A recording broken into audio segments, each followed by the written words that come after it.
Hello hello बेटा, I am audible. I am audible. सुन पा रहे हो भाई? चलो स्टार्ट करते हैं। ओके, सुन पा रहे हो, देख पा रहे हो, ठीक है। आज अचानक से सरप्राइज मेरी क्लास लग गई है, ठीक है। तो मैं बता दूं आपको कि अभी मेरी क्लास रहेगी आज, ठीक है। आज, कल, फ्राइडे को नहीं रहेगी क्योंकि फ्राइडे को वन शॉट सेशन लगा हुआ है बॉडी फ्लूइड एंड सर्कुलेशन का, और सैटरडे को भी रहेगी, ठीक है। तो मोस्ट प्रोबेबली इन 3 दिनों के अंदर ह्यूमन, ठीक है, ह्यूमन रिप्रोडक्शन खत्म हो चुका है, रिप्रोडक्टिव हेल्थ हम खत्म कर लेंगे, ठीक है। तो रिप्रोडक्टिव हेल्थ का आज लेक्चर नंबर 1 है। ह्यूमन रिप्रोडक्शन से थोड़ा सा रिलेटिव है, थोड़ा सा, बहुत ज्यादा नहीं, थोड़ा सा रिलेटिव है, समझना, ठीक है। ओके, तो स्टार्ट करते हैं। तो आज का जो गोल रहेगा, reproductive health problem and strategy, clear बिल्कुल। आज थोड़ा सा फैमिली इशू है तरुण सर के यहाँ, ठीक है। तो मुझे बताया उन्होंने कि ठीक है, तो वो थोड़ा भी उसमें है, ट्रैवल कर रहे हैं वो, ठीक है। क्लियर है बिल्कुल, हाँ, कुछ फैमिली में प्रॉब्लम है, ठीक है। उनके कजिन हैं, ताऊ जी, तो ठीक है। तो उनका शायद मतलब उनका प्रॉब्लम है अभी, ठीक है, फैमिली इशू है, ठीक है। मैं इतना ही बताऊंगा, तरुण सर खुद बताएंगे आपको, ठीक है, ज़्यादा बेटर है। तो अभी फैमिली इशू है, ठीक है। और मतलब वो मोस्ट प्रोबेबली हो सकता है फ्राइडे से क्लास लेना चालू कर दें, पर फ्राइडे को मैंने सेशन छोड़ रखा है। और नहीं तो मंडे से जो भी होगा हम लोग एडजस्ट कर लेंगे, एक दो क्लास अगर मैं यहाँ लूंगा उनकी तो उनको वहां मैं एडजस्ट कर दूंगा, ठीक है। जिससे कि आपका एकदम ऑन एन एवरेज बेस्ट रहे, ओके। अगले वीक मेरा भी क्लास रहेगा, अगर सर को क्लास की रिक्वायरमेंट होगी, तरुण सर को, तो मैं कुछ क्लास उनको दे दूंगा, ठीक है। जिससे कि मतलब उनका लॉस भी ना हो क्लास का, और मेरे भी क्लास का लॉस ना हो, बराबर बराबर हो जाए, ओके। जिससे कि आपका सिलेबस एंड बिल्कुल परफेक्टली हो।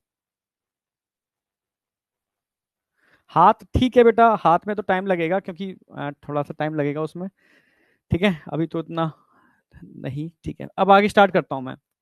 Reproductive health problem and strategy, अब एकदम फोकस करो, मतलब कुछ भी लिखना नहीं है, मानो, ठीक है। कुछ भी नहीं लिखना। एनसीईआरटी की एक एक लाइन में यहां सेट कराऊंगा, बिल्कुल यहां पर एनसीईआरटी की एक एक लाइन, ठीक है। समझे? शेड्यूल,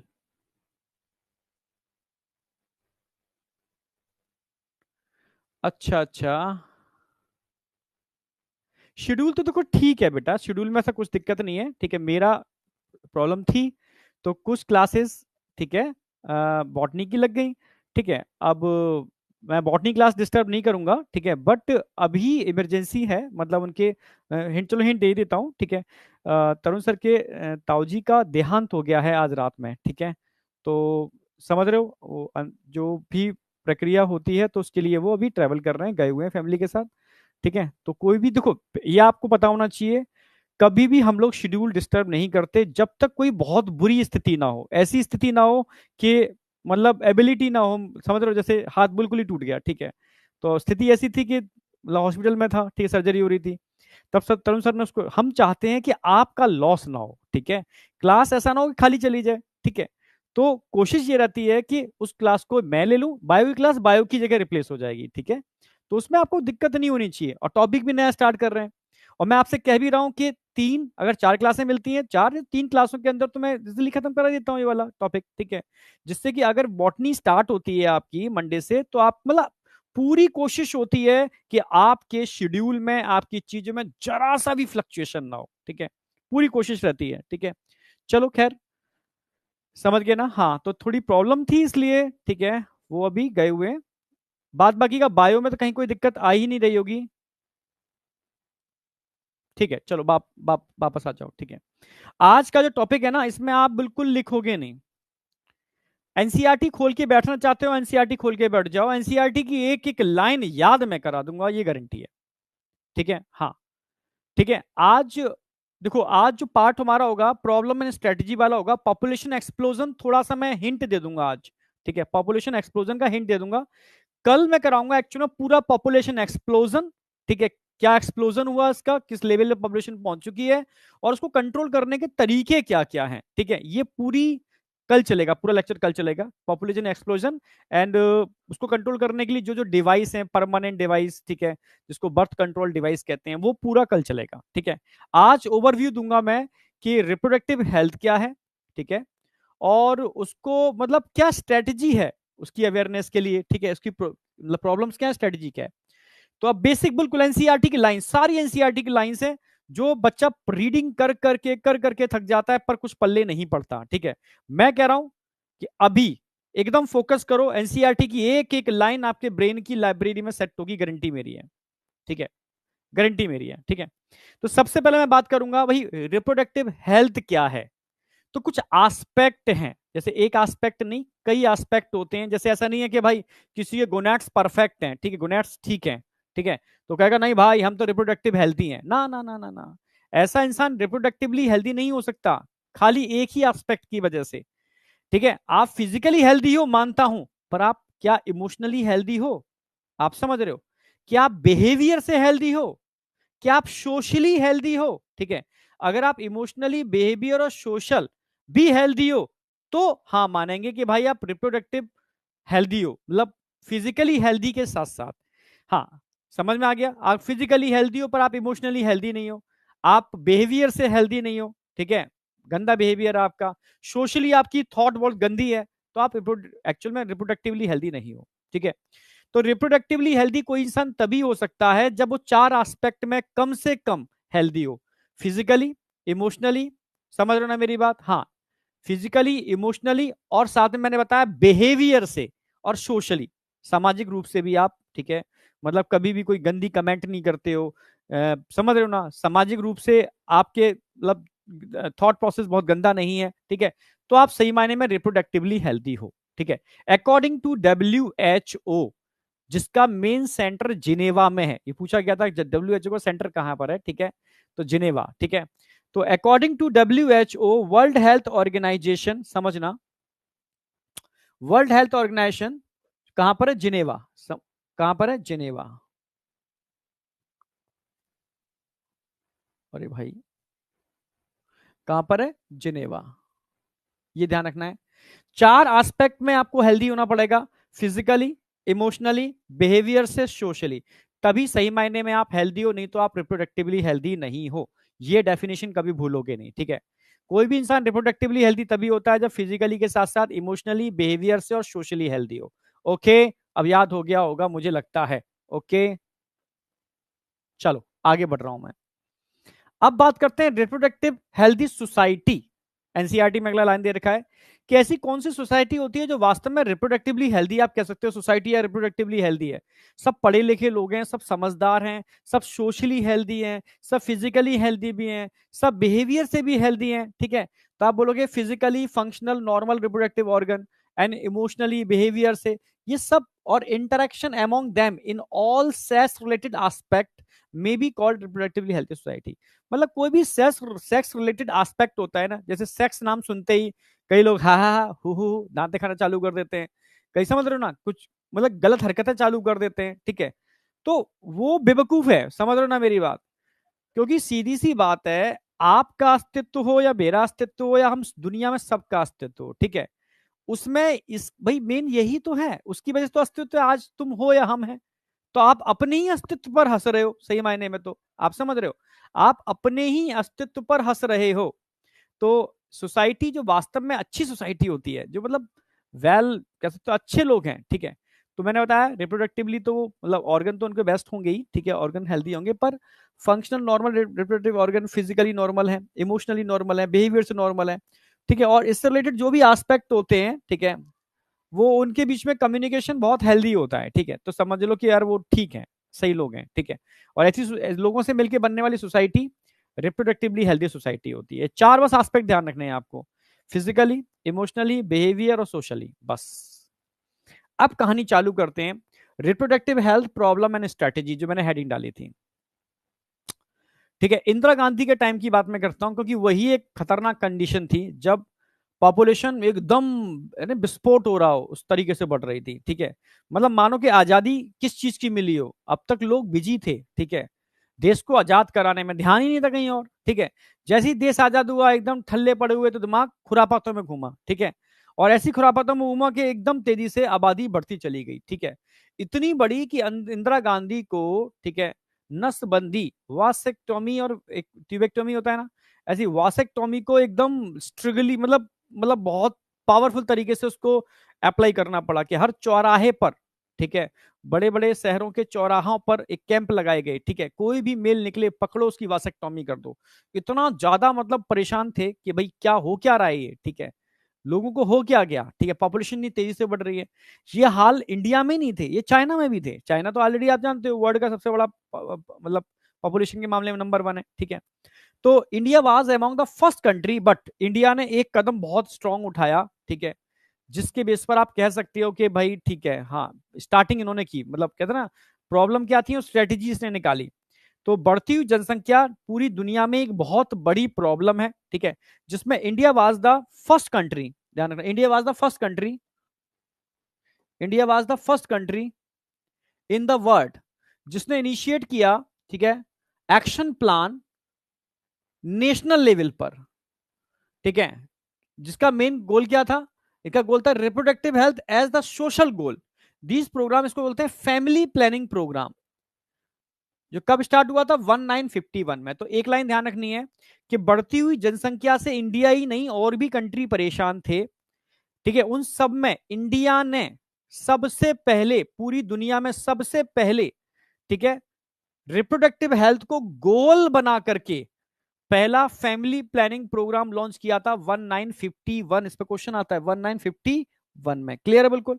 तो 1951 में इंडिया ने, पूरी दुनिया में इंडिया पहला कंट्री था जिसने फैमिली प्रोग्राम लॉन्च किया, किसको, किसको ध्यान में रख करके, रिप्रोडक्टिव हेल्थ को गोल बना करके, ठीक है।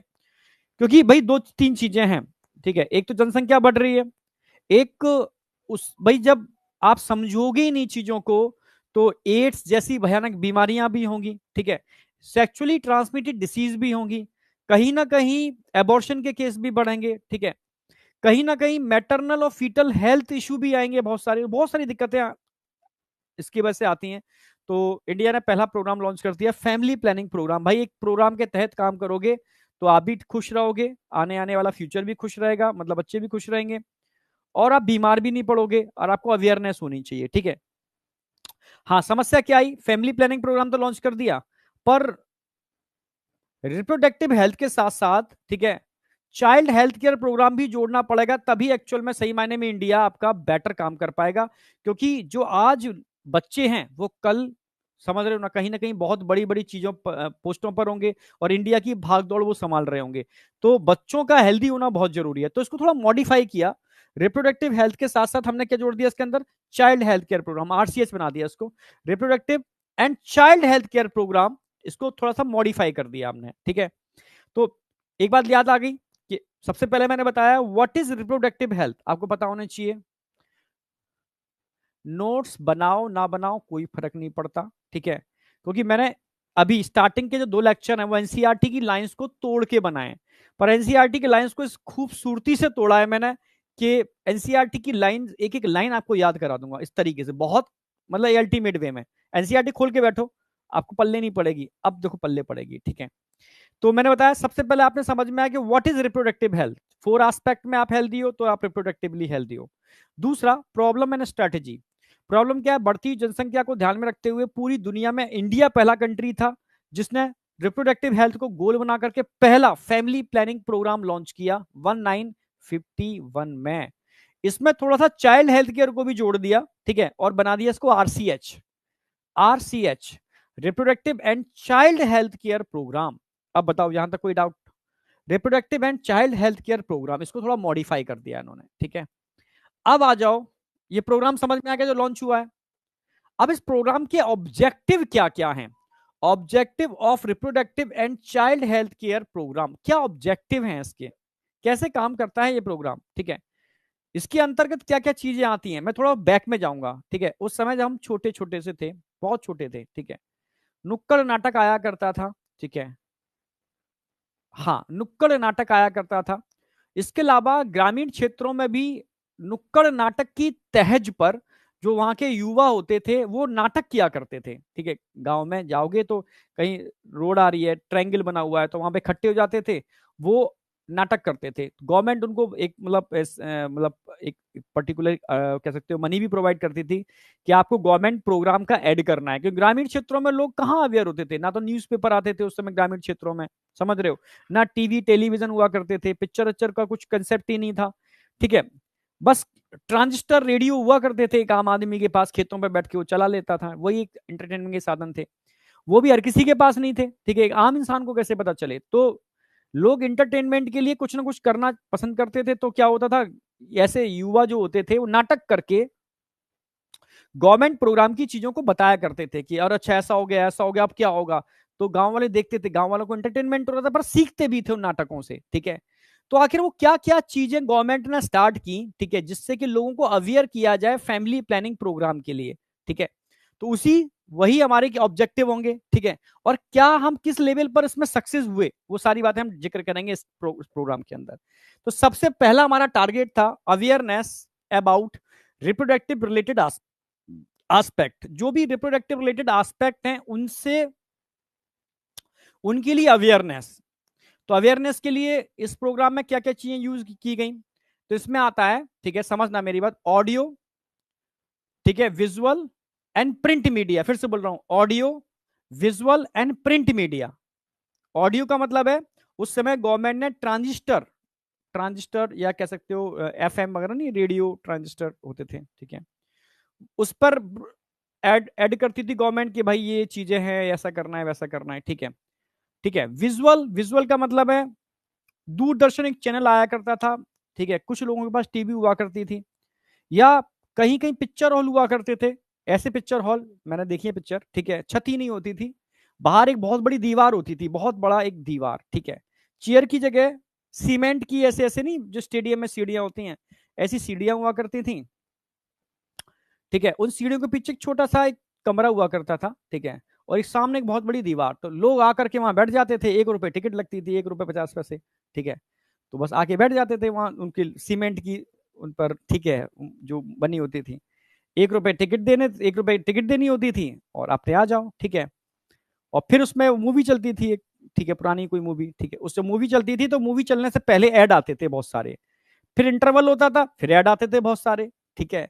तो इस तरीके से ऐड आते थे, पर वो पिक्चर जो चलती थी वो रात में ही चलती थी, दिन में नहीं चलती थी, समझ रहे हो ना। हाँ, एक शो चलता था रात में, ठीक है, दिन में नहीं चलता था, ठीक है, समझ रहे हो। हाँ, तो वो जमाना भी था, ठीक है।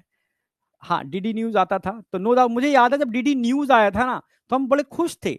दूरदर्शन के अलावा एक चैनल और आ गया टीवी पर, हमारे पास एक ऑप्शन और आया, हम दूरदर्शन देखते थे, साथ में डीडी न्यूज आ गया, अरे वाह, डीडी न्यूज भी आ गया, मतलब 2 चैनल हो गए अब मन करता है इसको घुमा सकते हैं इसको ऐसे, ठीक है। और टीवी हुआ करती थी चैनल वाली, ठीक है, टीवी, और टीवी भी बॉक्स में बंद होती थी, चैनल लगाकर ताला डाल देते थे, लो भाई अब कोई खोल नहीं पाएगा, ठीक है। रियल में वो टीवी थी हमारे पास, ठीक है, बहुत समय तक रखी रही, बाद में उसको बेचा, ठीक है, समझ रहे हो। हाँ, तो उस समय सिनेमा हॉल के नाम पर, समझ रहे, एक प्रोजेक्टर हुआ करता था, ठीक है, सामने मूवी चलाई जाती थी। मूवी भी ये देखी जाती थी कि थोड़ा सा इस तरीके की हो तो मोटिवेटिंग हो, ठीक है, आम लोगों को मोटिवेशन दे। ऐड हुआ करते थे, तो समझ में आया। ऑडियो के अंदर गवर्नमेंट ने ऑडियो में क्या किया, ट्रांजिस्टर्स यूज किए कि भाई ट्रांजिस्टर के थ्रू हम अवेयरनेस फैलाएंगे। विजुअल में क्या काम किया, विजुअल के अंदर सिनेमा हॉल या जो भी जहां जहां चीजें हो सकती थी वहां एड के थ्रू अवेयरनेस फैलाना। और प्रिंट मीडिया, क्या प्रिंट मीडिया तो आज भी यूज करते हैं। गवर्नमेंट हॉस्पिटल देखा होगा, गवर्नमेंट हॉस्पिटल में जाते हो ना, दीवार पूरी की पूरी पेंट हो रही होती है, हम दो हमारे दो, छोटा परिवार सुखी परिवार लिखा हुआ देखा होगा आपने सब जगह, ठीक है। और ठीक है, बहुत सारी इंफॉर्मेशन, ठीक है, पढ़ाई से रिलेटेड इंफॉर्मेशन, स्वास्थ्य रिलेटेड इंफॉर्मेशन इन दीवारों पर लगी होती थी या पोस्टरों पर लगी होती थी, ठीक है।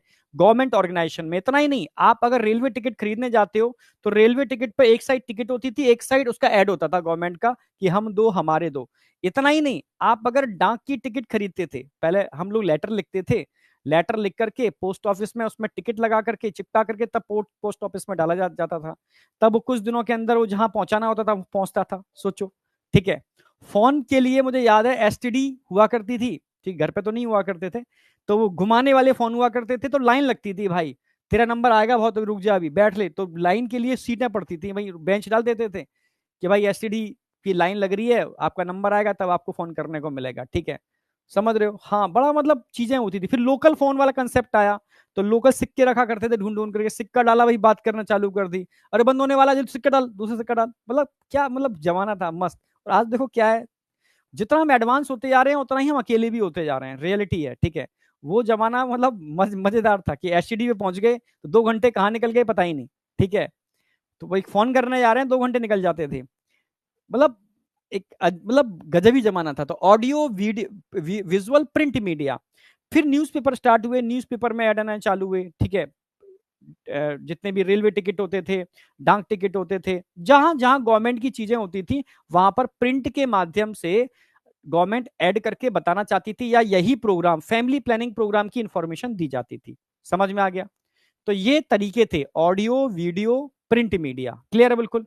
इसके अलावा बहुत सारे एनजीओज भी होते हैं, नॉन गवर्नमेंट ऑर्गेनाइजेशन होती हैं, नॉन प्रॉफिटेबल होती हैं, ठीक है। इनका काम था जगह जगह, यही एनजीओज होते हैं ना, ठीक है, गवर्नमेंट और नॉन गवर्नमेंट एजेंसी, ये ये करती है वो नुक्कड़ नाटक या जगह जगह जाके लोगों को अवेयर करना, ठीक है। इसके अलावा इतना ही क्या इस प्रोग्राम में आता ना, ये प्रोग्राम कहता है कि यहां पर पेरेंट्स का भी रोल होना चाहिए बच्चों को इसके रिलेटेड समझाने के लिए, क्लोजली रिलेटिव्स का भी रोल होना चाहिए, टीचर्स का भी रोल होना चाहिए, और फ्रेंड्स का भी होना चाहिए। पर कलयुग इतना खतरनाक है, लोग इतने दुष्ट हो चुके हैं, तो इसमें मेन रोल प्ले करना चाहिए आज के डेट में पेरेंट्स को, और तो सब कचड़ा है, ठीक है। समझ रहे हो? पेरेंट्स सबसे मतलब सबसे अगर अहम भूमिका निभानी चाहिए तो पेरेंट्स को, और बच्चे और पेरेंट्स के बीच में एक मतलब गैप जनरेट हो जाता है, समझ रहे हो? और ये बड़ा मतलब कह सकते हो कि इसका फायदा और लोग उठाते हैं, ठीक है। तो हमेशा मैं कहता हूं कि बच्चों का अगर कोई असली में फ्रेंड है, कोई दोस्त है, तो उसके पेरेंट्स ही हैं भाई, और कोई हो ही नहीं सकता। सारे के सारे अपॉर्चुनिस्टिक हैं, ठीक है, सारे के सारे मतलबी लोग हैं, ठीक है, फायदा उठाने वाले लोग हैं, ठीक है। तो आप समझ रहे हो? तो अब जब भी हम बात करते हैं सेक्स की, जब भी हम बात करते हैं रिप्रोडक्टिव ऑर्गन की, जब भी हम बात करते हैं मतलब ऐसी चीजों की, तो सोचो लोगों का थॉट प्रोसेस कहां जाता है, कितना गलत चला जाता है, ठीक है।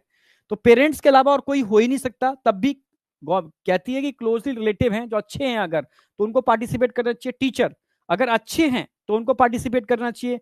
फ्रेंड्स अगर अच्छा है तो अवेयरनेस में उसको भी पार्टिसिपेट करना चाहिए। चारों का नाम पूछा जा सकता है।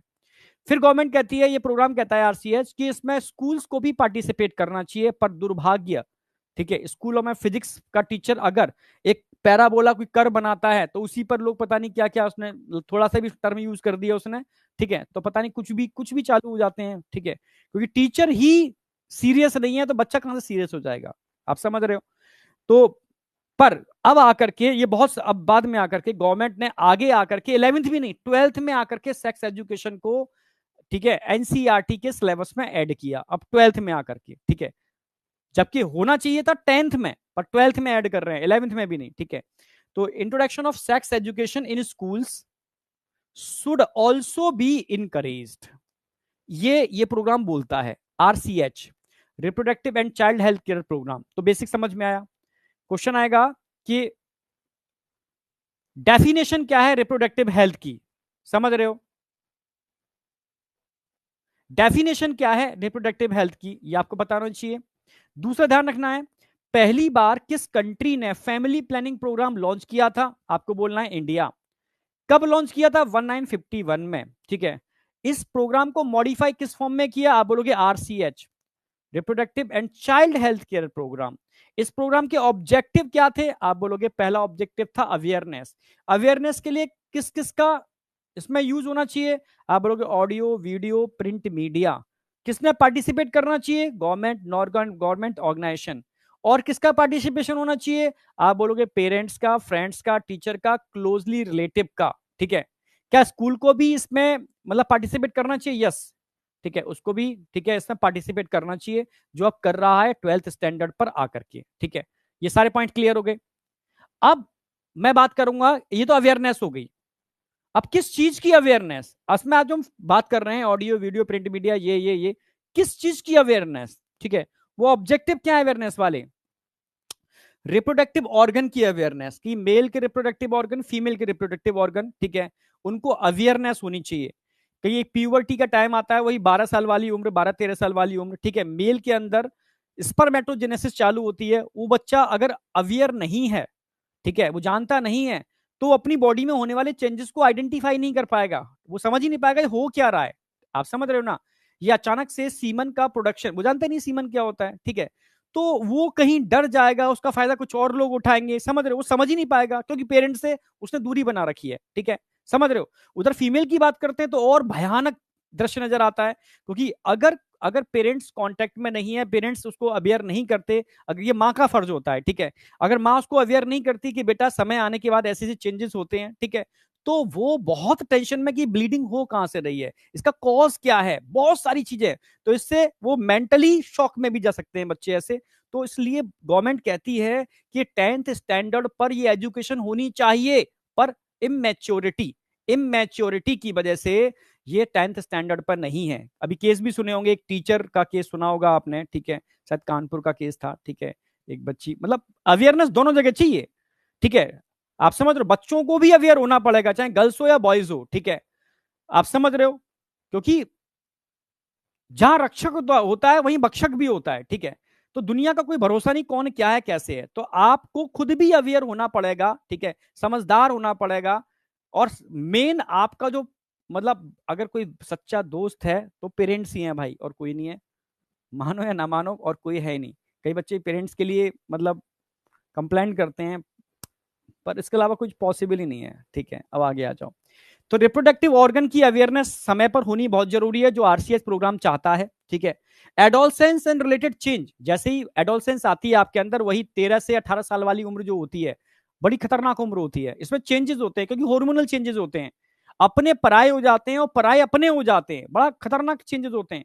तभी तो कहते हैं जितने भी एक्सीडेंट होते हैं वो इसी उम्र में होते हैं, आप समझ रहे हो। तो बच्चे को बहुत अच्छी तरीके से टैकल करना चाहिए, वही 13 साल से 18 साल के बीच में।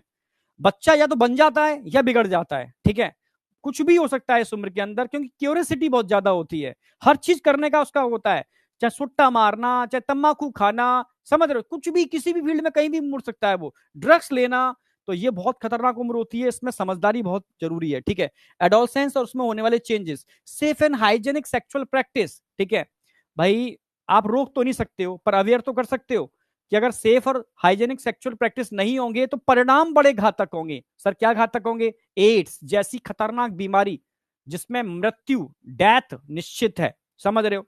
दूसरा एसटीडी, सेक्सुअली ट्रांसमिटेड डिसीज, और कई सेक्सुअली ट्रांसमिटेड डिसीज तो क्यूरेबल ही नहीं है, समझ रहे हो, ट्रीटेबल ही नहीं है, ठीक है, समझ रहे हो।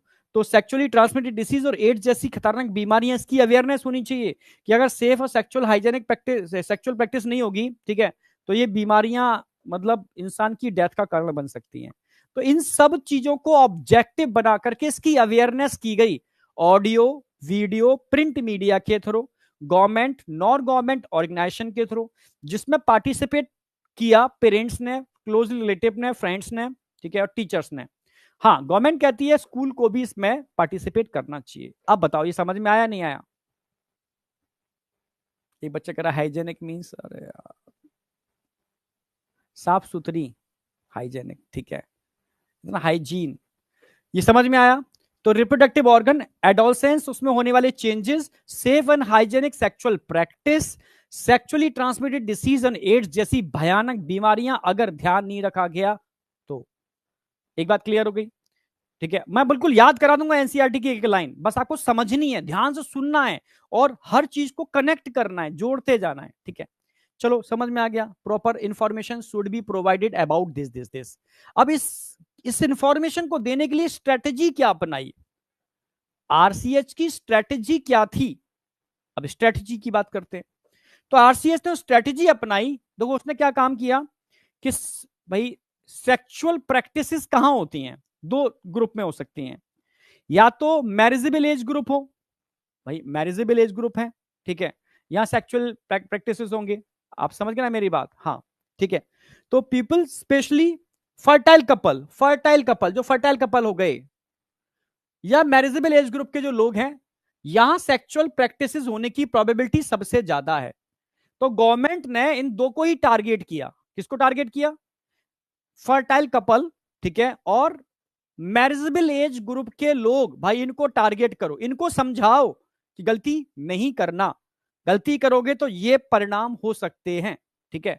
तो टारगेट समझ में आ गया किसको टारगेट किया, स्ट्रेटेजी के अंदर दो लोग आ गए, ठीक है, फर्टाइल कपल और मैरिजेबल एज ग्रुप के लोग। पहला, अब क्या अवेयर करना है, क्या समझाना है, आप समझो। पहला था कि भाई ठीक है, कि गवर्नमेंट किस किस टाइप के कॉन्ट्रासेप्टिव डिवाइस प्रोवाइड कराती है, ठीक है, कौन कौन से फ्री ऑफ कॉस्ट हैं मार्केट में, अगर परचेस करना है तो कौन सा आप परचेस कर सकते हो, available birth control option, contraceptive method, इसका पूरा इंफॉर्मेशन इस प्रोग्राम में आता है कि भाई इनके बारे में पता होना चाहिए, ठीक है, कि कौन कौन से कॉन्ट्रासेप्टिव मेथड्स हैं, कौन कौन से कॉन्ट्रासेप्टिव डिवाइस हैं, कई कॉन्ट्रासेप्टिव डिवाइस गवर्नमेंट खुद प्रोवाइड कराती है इंजेक्शन की फॉर्म में, समझ रहे हो ना मेरी बात, मतलब टैबलेट्स की फॉर्म में गवर्नमेंट देती है, ठीक है, या जैसे इम्प्लांट की फॉर्म में गवर्नमेंट देती है, कुछ कॉस्टली है गवर्नमेंट नहीं देती, बाद बाई गवर्नमेंट देती है, ठीक है, समझ रहे हो ना, हाँ, इनकी अवेयरनेस, ठीक है। फिर भी मान लो भाई आप अवेयर हो और बेबी कंसीव करना चाहते हो, तो अपनी स्वेच्छा से तभी बेबी कंसीव करोगे जब आप चाहते हो, ऐसे नहीं कि बस चाहते नहीं है फिर भी बेबी कंसीव हो गया, ठीक है, समझ रहे हो, तो इसको आप यूज करोगे, गवर्नमेंट के इसको यूज करो, जिससे कि जब आप का मतलब समय है, जब आप लगता है कि बेबी को आप मतलब कर सकते हो उसका अच्छे से लालन पालन, ठीक है, तो आप उसको कंसीव करो, ठीक है। फिर जब बेबी कंसीव करता है कोई मदर, करती है कोई मदर, तो उसकी केयर कितनी जरूरी है। अगर मदर की केयर नहीं की गई, उस समय खाने पीने का ध्यान नहीं रखा गया, तो बेबी को क्रिटिनिज्म जैसी बीमारियां हो सकती हैं, ठीक है। अगर मदर का ध्यान नहीं रखा गया तो बहुत सारे रिसेसिव डिसऑर्डर, ठीक है, डोमिनेंट डिसऑर्डर में कन्वर्ट हो सकते हैं, क्योंकि प्रेगनेंसी के टाइम पर जो फीटस होता है वो एक पैरासाइट होता है, पैरासाइट समझते हो, ठीक है, यानी माँ के ऊपर इतना ज्यादा बताया, ह्यूमन रिप्रोडक्शन बताया मैंने, ठीक है, टोटली उसको सब यूटिलाइज कर लेता है, तो माँ की डेथ तक हो सकती है, समझ रहे हो ना मेरी बात, हाँ।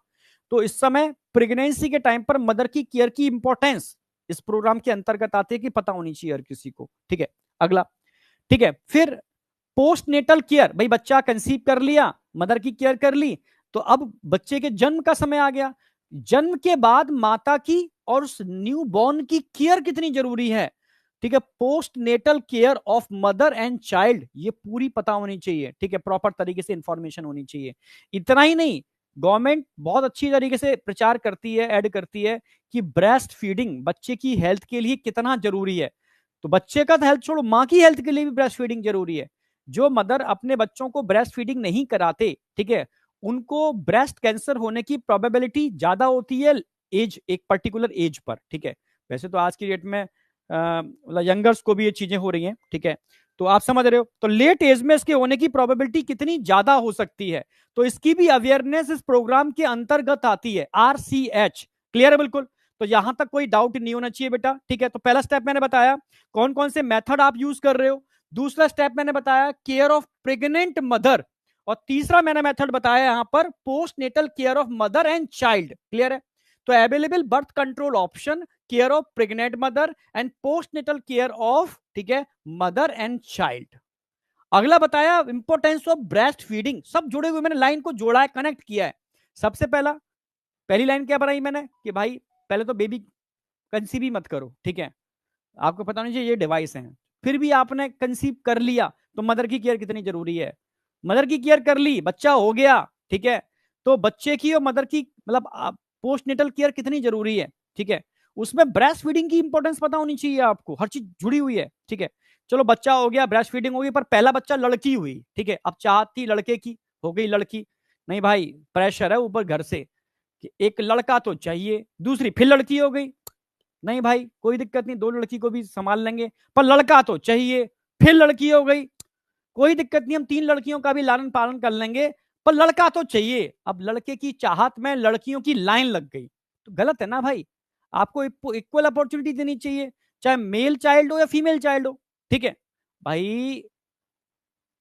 पता है ना आपको, बुढ़ापे पर ना तो लड़का साथ देता ना लड़की साथ देती, ठीक है, तो लड़की ससुराल चली जाएगी, लड़का अपनी बीबी के, समझ रहे हो ना क्या होता है, पल्लू में बंद के कहीं निकल निकल लेगा। और अगर साथ देना होगा तो लड़की भी ससुराल में बैठ करके अपने, ठीक है, पेरेंट्स का साथ दे देगी, तो इक्वल अपॉर्चुनिटी दो भाई, आप समझ रहे हो, क्या फर्क पड़ता है लड़का है लड़की, ठीक है, क्या फर्क पड़ता है, ठीक है। अब दहेज प्रथा धीरे धीरे रिड्यूस हुई, ठीक है, अब हो रही है, लोग अवेयर कर रहे हैं, तो गवर्नमेंट कह रही है कि लड़के हो या लड़की हो उनको बराबर की, ठीक है, इक्वल अपॉर्चुनिटी दो, ठीक है, गवर्नमेंट भी उनको इक्वल अपॉर्चुनिटी दे रही है सब जगह जाकर के, ठीक है, समझ रहे हो। तो ये चीज इस प्रोग्राम में आती है, इक्वल अपॉर्चुनिटी, क्योंकि जनसंख्या को भी तो रोकना है। अगर आप इक्वल अपॉर्चुनिटी नहीं दोगे, गवर्नमेंट इसको प्रोग्राम को लॉन्च नहीं करेगी, तो लोग क्या करेंगे, लड़के की चाहत में लड़कियां लाइन लग जाएगी, तो भी जनसंख्या तो बढ़ रही है ना, उसको भी तो कंट्रोल करना है। तो इक्वल अपॉर्चुनिटी, और साथ में अवेयर भी करना है कि भाई अगर आप ऐसा नहीं करोगे तो प्रकृति के अंदर रिसोर्सेस लिमिटेड हैं, जनसंख्या ज्यादा होगी। अब वही सिंपल सी बात है, पेरेंटल केयर कहां अच्छी ज्यादा होती है, एक माता पिता के 1 या 2 बच्चे हैं और एक माता पिता के 10-12 बच्चे हैं, तो कौन अच्छा पेरेंटल केयर कर लेगा, कौन अपने बच्चों को आईएएस पीसीएस बड़ी बड़ी पोस्टों पर पहुंचा पाएगा, कौन अपने बच्चों को बड़े बड़े स्कूलों में पढ़ा पाएगा जहां नंबर ऑफ ऑफिसरिंग कम होंगे। नेचर में भी तो एम्फीबिया तक पेरेंटल केयर नहीं मिलती क्योंकि नंबर ऑफ ऑफस्प्रिंग ज्यादा हैं, पर जैसे रेप्टाइल्स में एंटर करते हैं तो पेरेंटल केयर मिलती है क्योंकि नंबर ऑफ ऑफस्प्रिंग कम हो गए। तो जैसे जैसे बच्चे कम होते चले जाते हैं, पेरेंटल केयर बढ़ती चली जाती है और इवोल्यूशन होता चला जाता है। ये तो इवोल्यूशन है भाई, इवॉल्व होना है, अपनी आगे की जनरेशन को अपने से बेहतर बनाना है, तो नंबर ऑफ ऑफस्प्रिंग कम रखने पड़ेंगे। ये पूरा इस प्रोग्राम के अंतर्गत आता है और नेचुरली भी ये चीज समझनी चाहिए, ठीक है। अवेयरनेस होनी चाहिए, problem due to uncontrolled population growth, ठीक है। तो ये सारी कनेक्टेड चीजें, और social evil like sex abuse and sex related crime, जो भी मतलब क्राइम बहुत ज्यादा देखने को मिल रहे हैं आपको, ठीक है। इसके तहत ही तो एक प्रोग्राम लॉन्च किया था, good touch bad touch, good touch bad touch. छोटे बच्चों को अवेयरनेस चाहिए कि ये गुड टच है, एक बैड। छोटा बच्चा मासूम इनोसेंट, उसको क्या पता क्या गुड है क्या बैड है, ठीक है। अब जो खुरापाती लोग हैं जिनके दिमाग में गंदगी भरी पड़ी है, अब उनके दिमाग में क्या खुरापात चल रही है, समझ रहे हो ना। तो छोटे बच्चों को अवेयर किया जा रहा है, ठीक है। मैंने सेक्स रिलेटेड जितने भी क्राइम होते हैं तो वो भी इस प्रोग्राम के अंतर्गत ही आते हैं। समझ में आ गया स्ट्रेटेजी क्या यूज की। सबसे पहले डेफिनेशन मैंने बताई, फिर मैंने फैमिली प्लानिंग प्रोग्राम बताया आपको कब लॉन्च किया, मॉडिफिकेशन आरसीएच बोलते हैं इसको। फिर मैंने बताया आरसीएच की ऑब्जेक्टिव क्या है, ठीक है, अवेयरनेस, किस चीज की अवेयरनेस, ठीक है, वो बताया मैंने भाई, रिप्रोडक्टिव ऑर्गन, ठीक है, एडोलसेंस और उसमें होने वाले चेंजेस, ठीक है, safe and hygienic sexual practice, ठीक है, अगर नहीं होती हैं तो पता होना चाहिए कि एसटीडी और एड्स जैसी भयानक बीमारियां। उसके लिए स्ट्रेटेजी क्या बनाई भाई, पहले 2 ग्रुप को सेलेक्ट किया हमने, मैरिजेबल एज ग्रुप को और फर्टाइल ग्रुप को, इनको सेलेक्ट कर लिया हमने। उनको बताया कि भाई ये जो कॉन्ट्रासेप्टिव डिवाइस है, मेथड है, इनको यूज करना है जिससे बिना मतलब आप बेबी कंसीव ना करो, ठीक है। फिर भी अगर बेबी कंसीव करते हो तो मदर की केयर कितनी जरूरी है, पोस्ट नेटल यानी बच्चे जन्म लेने के बाद मदर और चाइल्ड की केयर कितनी जरूरी है, ब्रेस्ट फीडिंग कितनी इंपॉर्टेंट रोल प्ले करती है, ठीक है।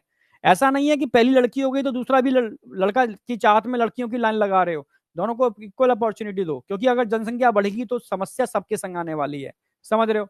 और लास्ट में मैंने बताया कि सेक्स रिलेटेड जो क्राइम होते हैं, जो भी चीजें होती हैं, उसकी अवेयरनेस। यहां तक कोई डाउट है बेटा, ये बताओ, यहां तक कोई डाउट है, स्ट्रेटजी तक कोई डाउट है किसी को।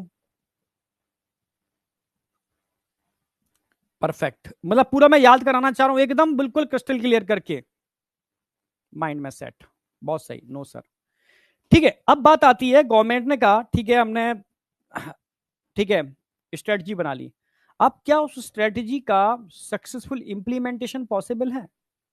तो अब सक्सेसफुल इंप्लीमेंटेशन भी तो करना है, ये तो भाई बना लिया हमने, इंप्लीमेंटेशन कैसे करोगे इसका। तो इंप्लीमेंटेशन करने के लिए अब आ जाओ, इंप्लीमेंटेशन की बात करता हूं। सक्सेसफुल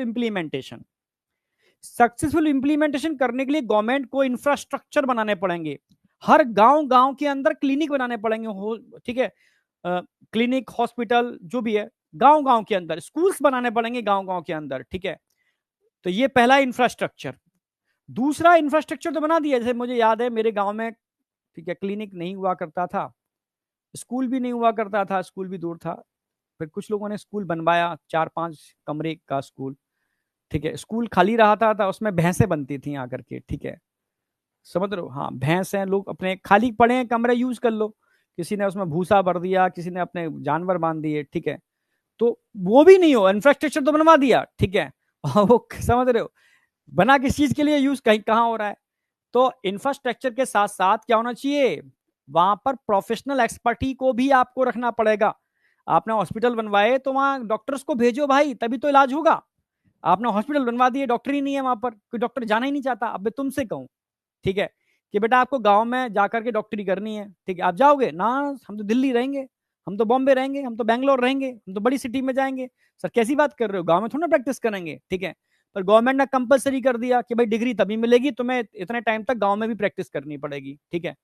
तो ये इस तरीके की चीजें जरूरी है, तो प्रोफेशनल एक्सपर्टीज वहां पर होने चाहिए, तभी एक्चुअल में चीजें सही डायरेक्शन में जा पाएंगी। ठीक है भाई, हमने हॉस्पिटल खोल दिया, हमने डॉक्टर भी बिठा दिए, मरीज आ रहे हैं, डॉक्टर कह रहा है हमारे पास दवाई नहीं है, हमारे पास सर्जरी के लिए इंस्ट्रूमेंट ही नहीं है, समझ रहे? तो क्या कुछ हुआ? जीरो। ढाक के 3 पात, जीरो का जीरो कर दिया आपने। भाई मेटेरियल सपोर्ट हो तभी तो आप कर पाओगे।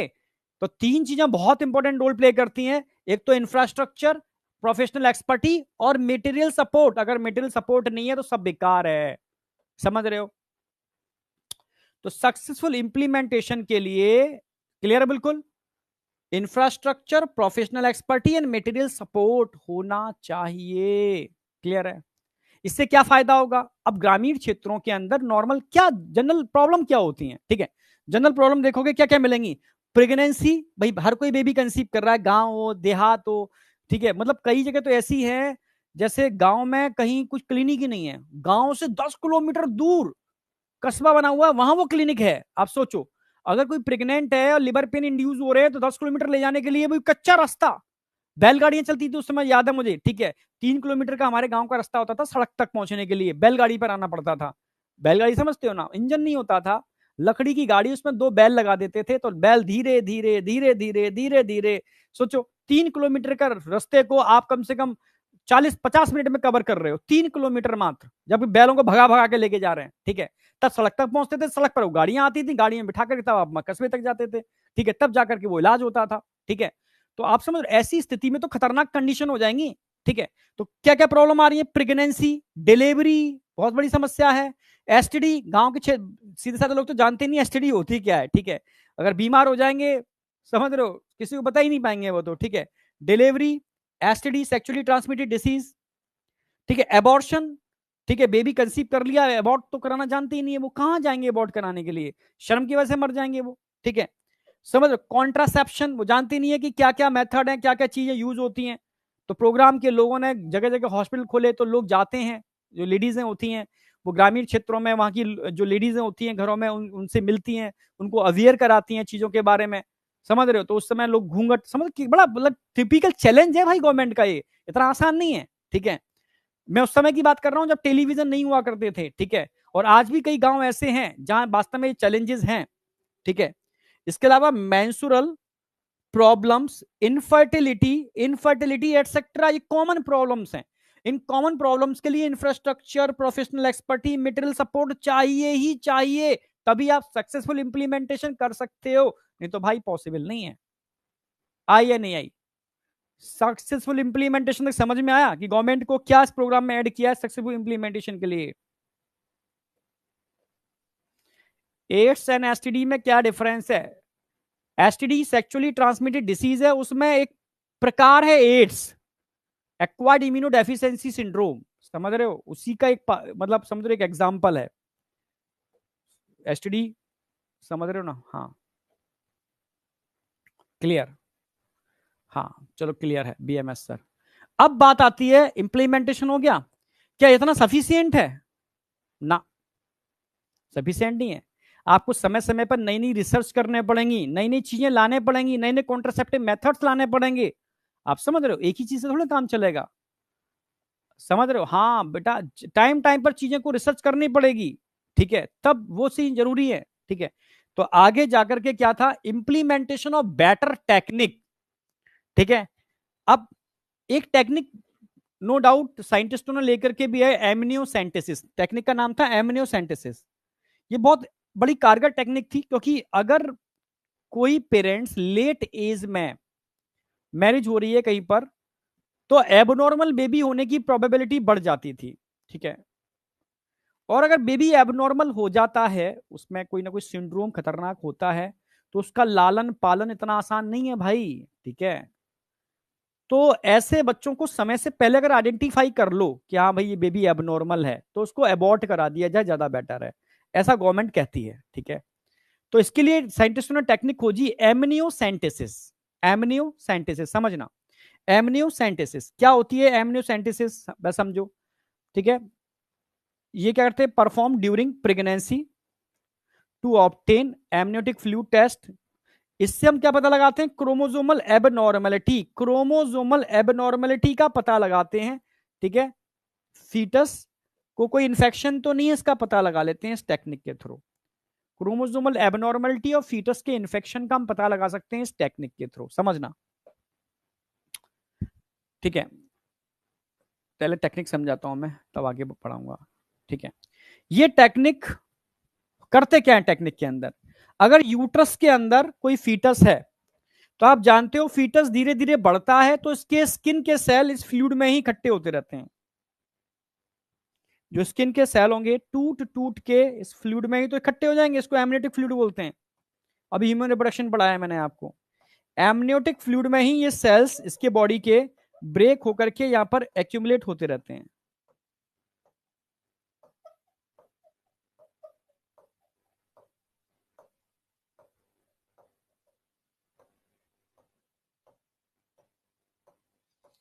एमनियोटिक फ्लूइड में ये सेल सारे के सारे एक्यूमुलेट होते रहते हैं इस तरीके से। ठीक है, डॉक्टर क्या करते हैं? धीरे से इंजेक्शन के थ्रू, अल्ट्रासाउंड के थ्रू, अल्ट्रासाउंड से हम पता लगाते हैं कि नीडल जा कहां रही है हमारी।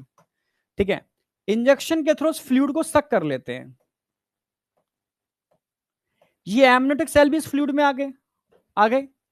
और भाई एमनियोटिक सेल बॉडी का ही तो सेल है, और हर सेल के अंदर आप जानते हो 46 क्रोमोसोम होंगे। 46 क्रोमोसोम में आप जानते हो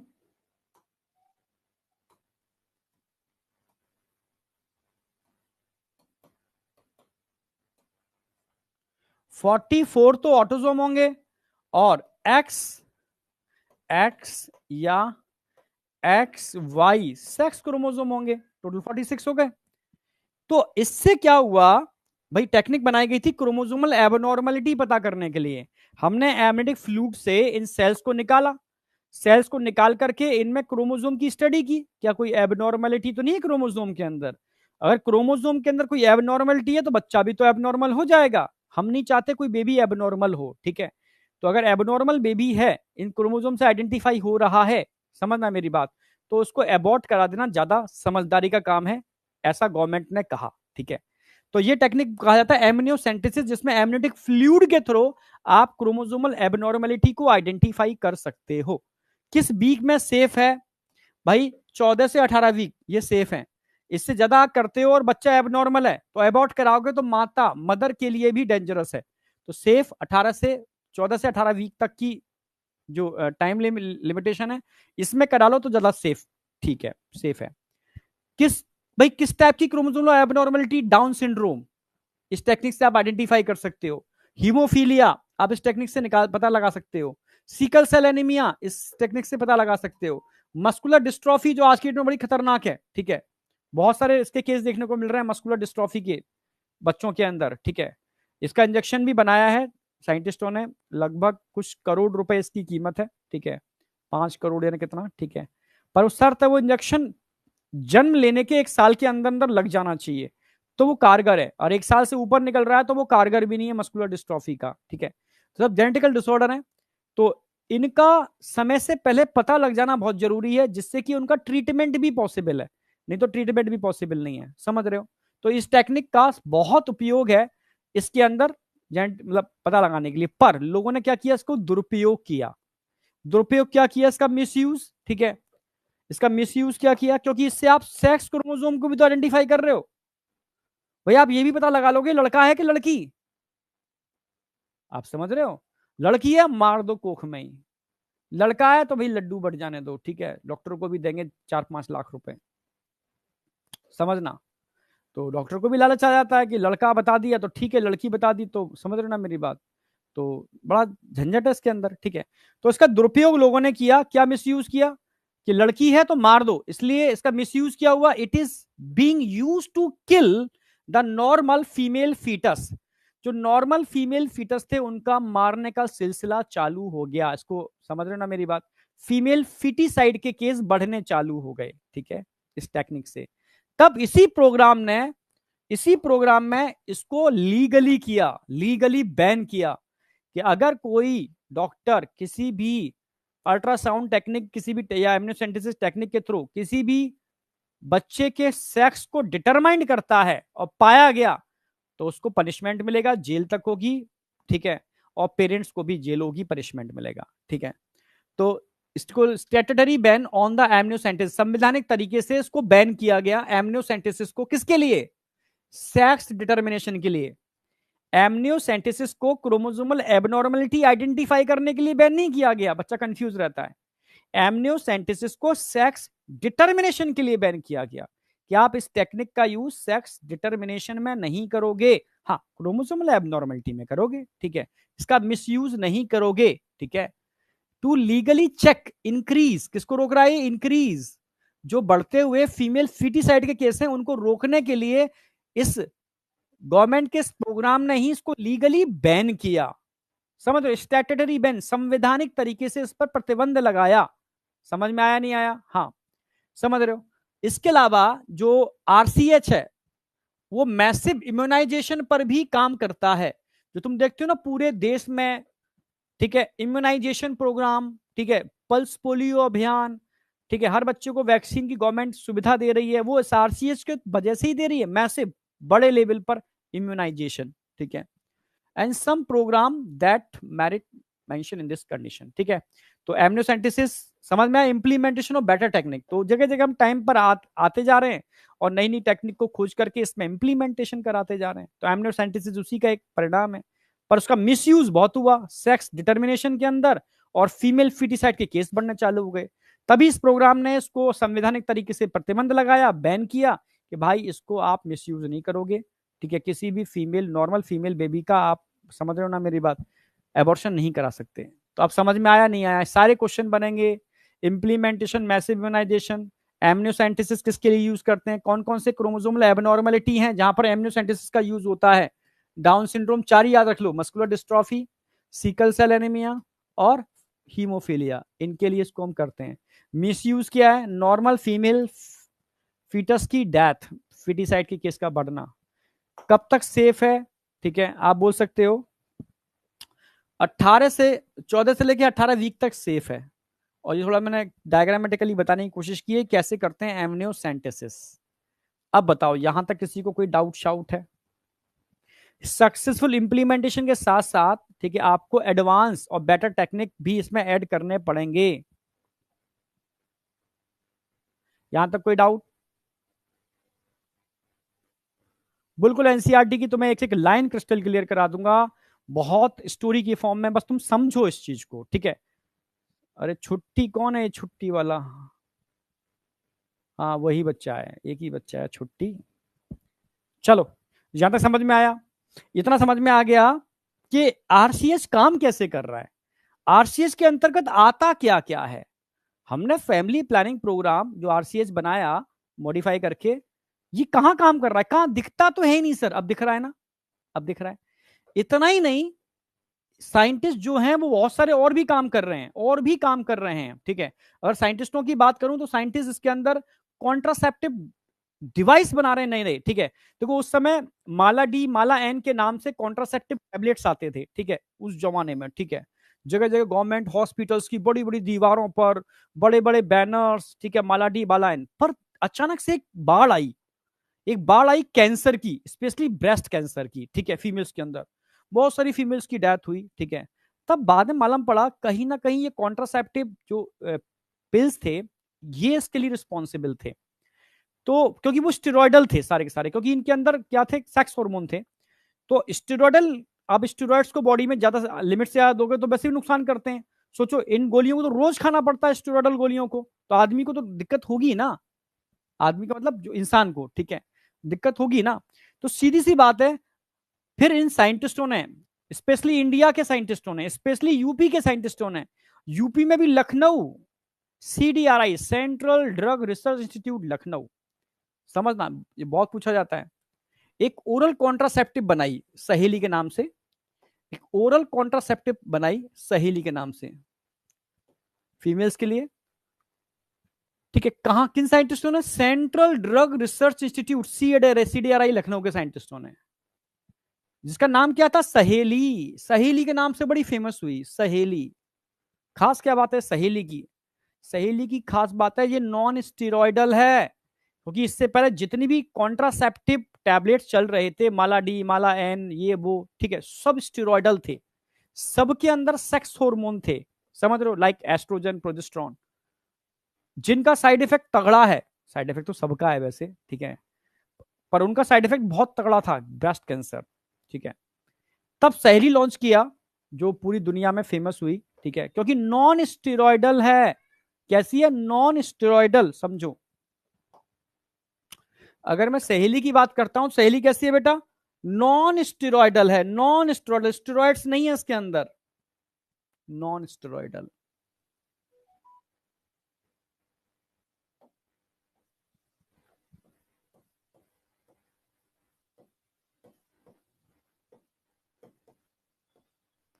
नॉन स्टेरॉयडल है,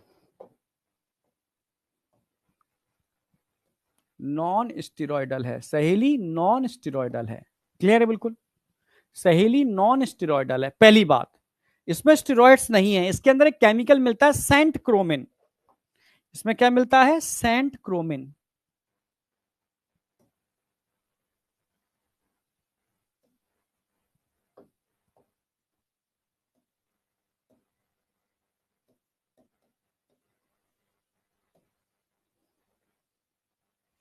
इसमें केमिकल मिलता है सेंट क्रोमिन, समझना मेरी बात, नॉन स्टेरॉयडल है, जिसमें सेंट क्रोमन मिलता है, आप समझना, क्रोमिन मिलता है, सेंट क्रोमिन, ठीक है, समझना मेरी बात। अब तुम्हें समझना पड़ेगा, इसको हफ्ते में एक बार लेना पड़ता है, ठीक है, वंस इन अ वीक, नहीं तो उन डेली वाली टैबलेट को तो रोज एक खाओ, रोज एक खाओ, ठीक है। तो नॉन स्टेरॉयडल है, वंस इन अ वीक इसको यूज करोगे।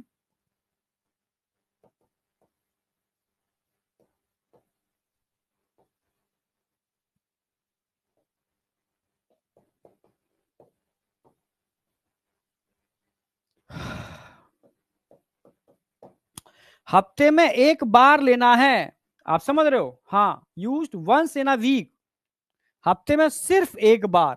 जबकि उन सबको क्या करना था? आपको रोज लेना था, पर डे। तो इतना स्टेरॉइड आप पर डे खा जाओगे तो मर तो वैसे भी जाओगे।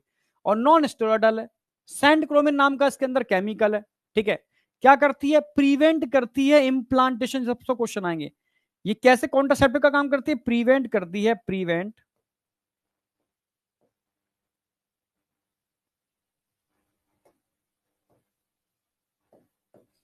इम्प्लांटेशन।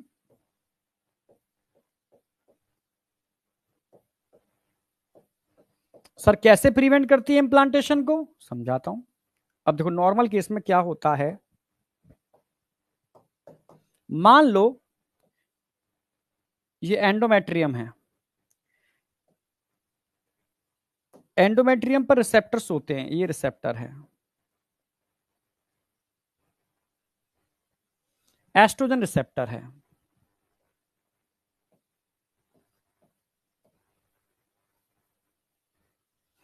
एस्ट्रोजन हार्मोन आएगा, रिसेप्टर से बाइंड करेगा, तो क्या होगा? रिसेप्टर से बाइंड करते ही थिकनिंग ऑफ एंडोमेट्रियम होगी। क्या होगी?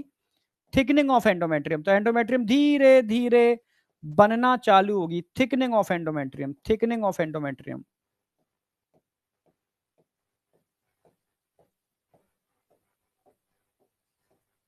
Thickening of endometrium,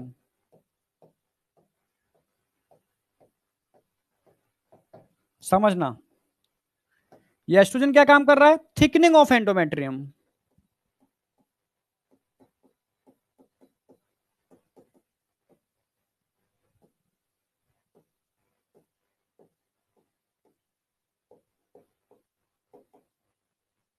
thickening of endometrium करा रहा है एस्ट्रोजन। एस्ट्रोजन क्या काम करा रहा है?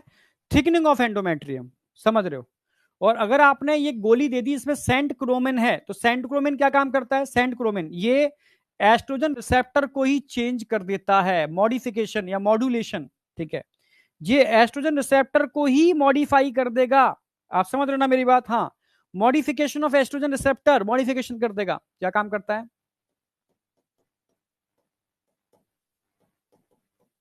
मॉडिफिकेशन ऑफ एस्ट्रोजन रिसेप्टर, ये एंडोमेट्रियम है।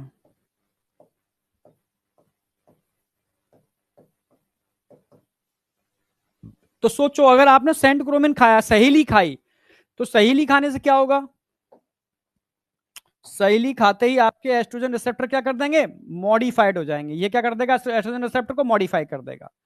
अगर एस्ट्रोजन रिसेप्टर मॉडिफाइड हो जाएंगे तो थिकनिंग हो पाएगी? नो।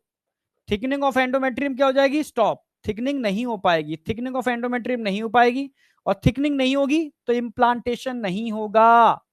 समझ रहे हो? Prevent implantation. इसीलिए ये इम्प्लांटेशन को रोकने का काम करते हैं, क्योंकि इम्प्लांटेशन तभी हो सकता है जब एंडोमेट्रियम थिक होगी। और आपने अगर सहेली खा ली हफ्ते में एक दिन, वंस इन अ वीक, हफ्ते में एक दिन, अगर एक दिन आपने सहेली खाई तो ये एस्ट्रोजन रिसेप्टर को मॉडिफाई कर देगी। एस्ट्रोजन रिसेप्टर अगर मॉडिफाई हो गए तो इसकी थिकनिंग नहीं होगी, थिकनिंग नहीं होगी तो इम्प्लांटेशन नहीं होगा। तो बढ़िया तरीका है ना, इम्प्लांटेशन ही नहीं होने देगी। समझ रहे हो? नॉन स्टेरॉयडल है, रोज नहीं खानी, हफ्ते में एक दिन खानी है। तो इसलिए ये बड़ी मतलब मशहूर हुई, ठीक है, फेमस हुई भाई। तो साइंटिस्टों को भी प्रमोट किया गया। तो ये साइंटिस्ट जो काम कर रहे थे सहेली पर, इस आरसीएच प्रोग्राम के अंतर्गत ही कर रहे थे, क्योंकि इसकी फंडिंग आरसीएच ने दी थी। समझ रहे हो? समझ में आया आरसीएच काम कहाँ काम कर रहा है? बेटा, नेचुरल मेथड को छोड़ करके ऐसा कोई और कॉन्डोम, सबके साइड इफेक्ट है।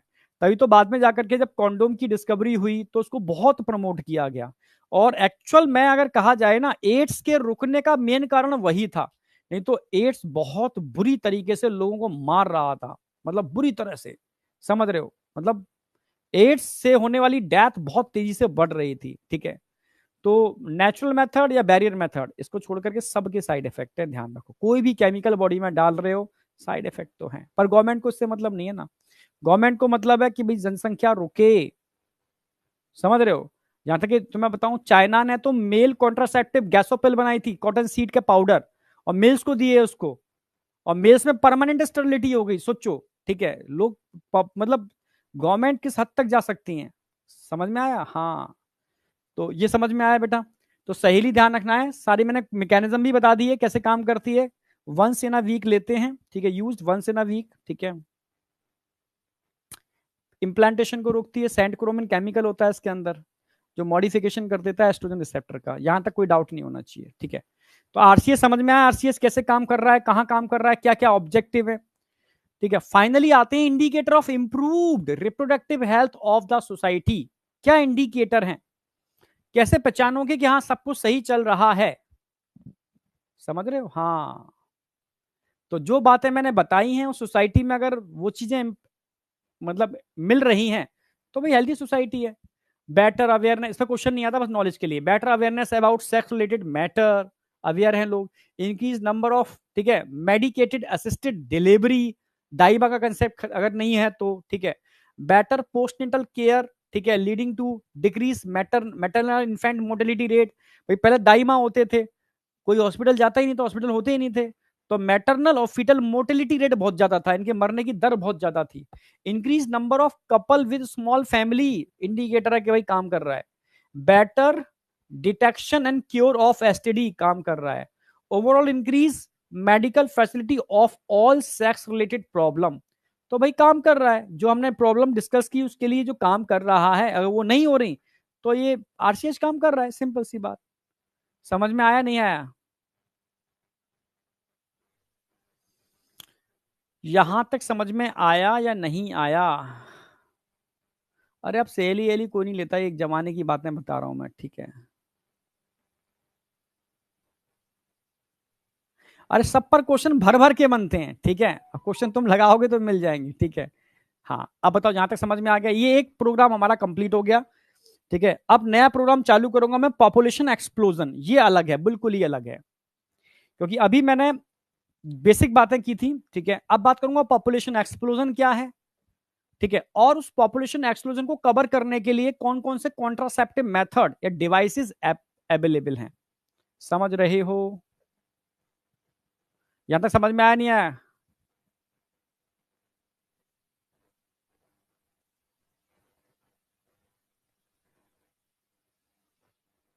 नहीं बेटा, आप कुछ नहीं लेते, ठीक है। कॉटन सीड पिल्स मेल के लिए बनाए, चाइना ने बनाए थे, ठीक है। नहीं बेटा, कॉन्डोम से इन्फेक्शन नहीं होता, ठीक है। तो वो तो बैरियर मेथड है ना, बताऊंगा, कल बताऊंगा सारे मेथड, ठीक है। तो आज एक पार्ट हमारा खत्म हो गया, पॉपुलेशन एक्सप्लोजन में कल चालू करूंगा। पॉपुलेशन एक्सप्लोजन कल आएगा पूरा का पूरा, जिसमें हम सारे मेथड की बात करेंगे। आज मैं इतना ही रखूंगा, पॉपुलेशन एक्सप्लोजन कल करूंगा, ठीक है। एक पार्ट खत्म कर दिया मैंने। सेकंड पार्ट में आएगा पॉपुलेशन एक्सप्लोजन एंड उसके सॉल्यूशन के लिए कौन कौन से मेथड अवेलेबल हैं, ठीक है। कौन कौन से मेथड अवेलेबल है, क्या करना है, कैसे पूरा मेथड चलेगा, ठीक है। बैरियर मेथड, ठीक है। उसमें इंट्रा यूट्राइन डिवाइसेस क्या होते हैं, पिल्स कौन कौन से आते हैं, इमरजेंसी कॉन्ट्रासेप्टिव पिल्स कौन से हैं। फिर परमानेंट मेथड की बात करेंगे, जिसमें वासेक्टोमी ट्यूबेक्टोमी की बात करूंगा मैं, ठीक है। समझ रहे हो? फिर एमटीपी की बात करूंगा, मेडिकली, ठीक है, असिस्टेड प्रेगनेंसी, ठीक है। समझ रहे हो? यहां तक कोई डाउट है?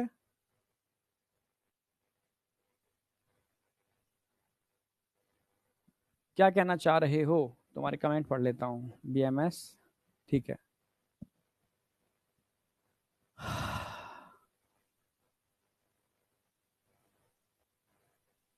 परमानेंटली माइंड में सेट हो गया, ठीक है। बहुत बढ़िया बेटा।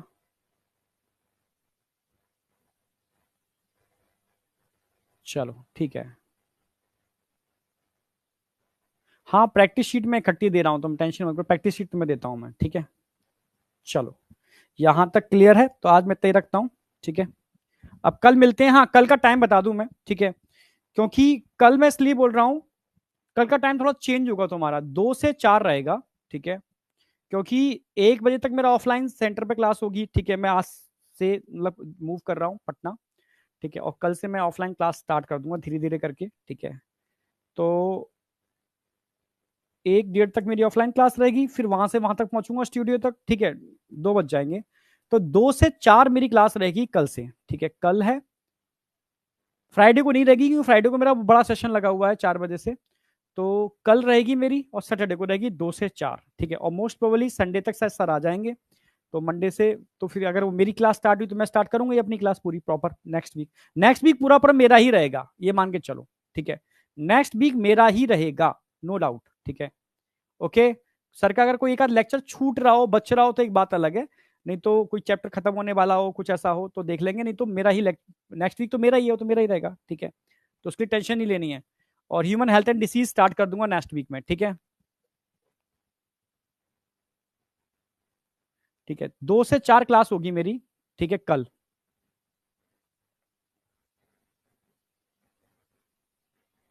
हाँ, 3:30 तक खत्म कर दूंगा, 2 घंटे क्लास तो मैं लेता ही नहीं हूँ, 1.5 घंटे में खत्म कर दूंगा मैं, ठीक है ना। ओके बेटा, बाय बाय बाय।